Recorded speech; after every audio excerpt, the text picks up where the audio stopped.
Assalamualaikum warahmatullahi wabarakatuh. Kami dari kelompok 5 ingin mempresentasikan tentang sosialisme Marx atau Marxisme. Oke, saya akan menjelaskan materi pertama tentang Marx terhadap sistem kapitalis. Argumen-argumen yang disusun oleh Marx bisa dicermati dari berbagai segi, baik berdasarkan sisi moral, sosiologi, juga ekonomi. Dari segi moral, Marx melihat bahwa sistem kapitalis mewarisi ketidakadilan.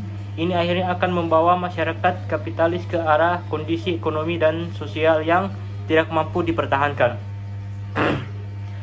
Dalam sistem liberal kapitalis yang diamati Marx, terdapat sekelompok orang, yaitu para pemilik kapital yang menguasai modal. Di lain pihak, terdapat sekelompok orang lainnya, yaitu kaum buruh sebagai kelas proletar yang seperti telah ditakdirkan untuk selalu menduduki posisi kelas bawah. Apabila tidak dilakukan sesuatu demikian, argumentasi Marx, jumlah kaum nestapa ini akan semakin besar. Sebagai langkah antisipasi, Marx menganjurkan supaya sistem liberal yang mengakibatkan kaum nestapa ini akan semakin besar. Dari segi ekonomi, Marx melihat bahwa akumulasi kapital di tangan kaum kapitalis memungkinkan tercapainya pertumbuhan ekonomi yang tinggi. Akan tetapi, pembangunan ada sistem kapitalis yang sangat biasa terhadap pemilik kapital. Untuk mampu membentuk secara konkret bagi semua lapisan masyarakat, perlu dilakukan perombakan struktural melalui revolusi sosial. Apabila langkah ini berhasil, langkah berikutnya wajib diambil ialah penataan kembali hubungan produksi, khususnya pada sistem pemilik tanah, alat-alat produksi, dan modal. Menurut Marx, hanya atas dasar hubungan yang lebih manusiawi ini pembangunan bisa berjalan lancar tanpa kendala dan bisa diterima oleh semua lapisan rakyat. Atas pandangan yang sangat skeptis di atas, tidak mengherankan apabila Marx meramal bahwa suatu masa sistem kapitalis akan musnah. Bagi Marx, sistema kapitalis merupakan suatu sistem yang telah busuk dari dalam dan tidak mungkin diperbaiki. Untuk membawa masyarakat dalam kehidupan yang lebih baik, tidak ada jalan lain. Sistem liberal atau kapitalis tersebut wajib dihancurkan dan diganti dengan sistem yang lain yang lebih manusiawi, yaitu sistema sosialis atau garis miring komunis. B. Teori pertentangan kelas. Dalam buku Manifesto Komunis bisa dipahami bagaimana teori Marx mengenai pertentangan kelas. Menurut Marx, sejarah segala masyarakat yang ada sampai kini pada hakikatnya merupakan sejarah pertentangan kelas. Di zaman kuno terdapat kaum bangsawan yang bebas dan budak yang terikat.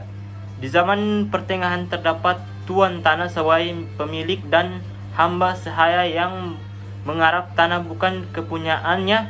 Bahkan pada zaman modern ini pula terdapat majikan yang memiliki alat-alat produksi dan buruh yang hanya punya tenaga kerja untuk dijual pada majikan. Di samping itu, terdapat masyarakat kelas kaya, the have, dan kelas masyarakat yang tidak berpunya, the haves not. Menurut pengamatan Marx, di semua dunia ini sepanjang sejarah, kelas yang lebih bawah selalu berusaha untuk membebaskan dan menaikkan status kesejahteraan mereka.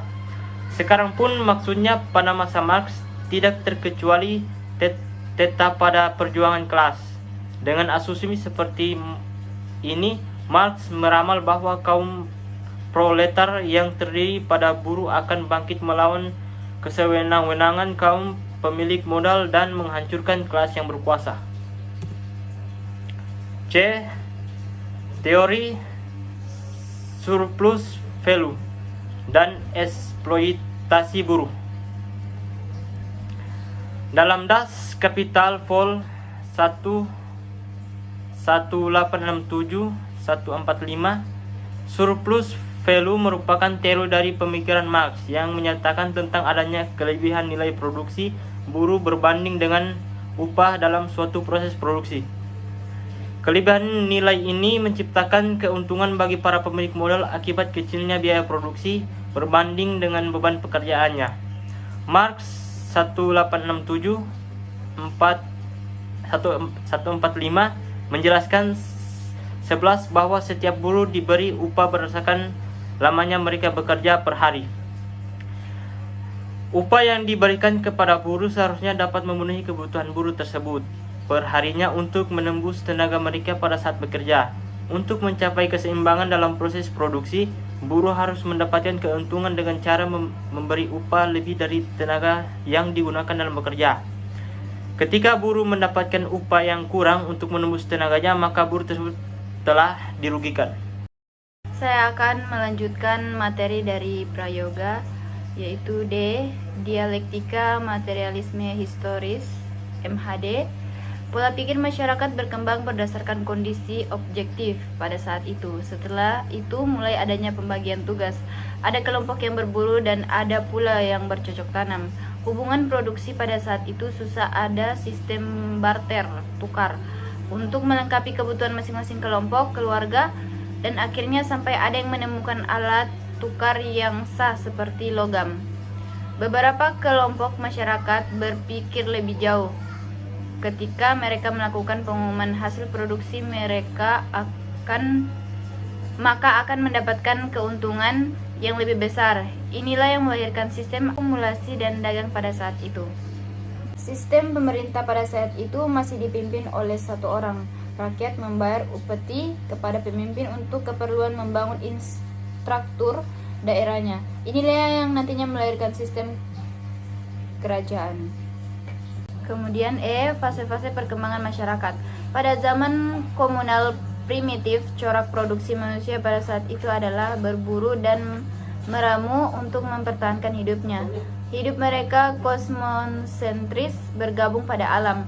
Alat produksinya menggunakan batu. Hubungan produksi pada saat itu kerjasama, belum ada pembagian kerja atau kolektif.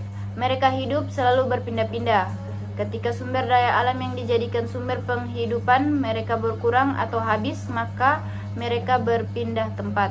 Kadang mereka bertempur ketika bertemu dengan kelompok lain untuk menguasai daerah yang memiliki sumber daya alam, lalu kelompok yang kalah akan dibunuh atau dijadikan budak. Inilah embrio dari zaman perbudakan. Sistem politik pada saat itu dipimpin oleh salah satu kepala kelompok. Biasanya dia dipilih karena mempunyai keahlian yang lebih. Setelah ditemukannya logam, maka peralihan corak produksi di masyarakat pada saat itu, yaitu dengan bercocok tanam, mereka mulai hidup menetap. Karena adanya beberapa permasalahan, salah satunya permasalahan gender, yaitu pada wanita pada saat itu harus melahirkan, maka mereka tidak mungkin berburu dan hidup berpindah-pindah. Maka berubahlah pola hidup mereka menjadi menetap. Pola pikir masyarakat berkembang berdasarkan kondisi objektif pada saat itu. Setelah itu mulai adanya pembagian tugas, ada kelompok yang berburu dan ada pula yang bercocok tanam. Hubungan produksi pada saat itu sudah ada sistem barter atau tukar untuk melengkapi kebutuhan masing-masing kelompok keluarga. Kemudian ada F, perbedaan sosialisme dan komunisme menurut Marx. Marx membedakan fase sosialisme dengan komunisme penuh atau lengkap. Perbedaan di antara kedua fase tersebut dapat dipilih dari 1. Produktivitas, 2. Hakikat manusia sebagai produsen, dan ketiga pembagian pendapat. Dalam fase sosialisme, produktivitas masih rendah dan kebutuhan materi belum terpenuhi secara cukup. Sementara itu, dalam fase penuh produktivitas sudah tinggi hingga semua kebutuhan materi sudah produksi secara cukup.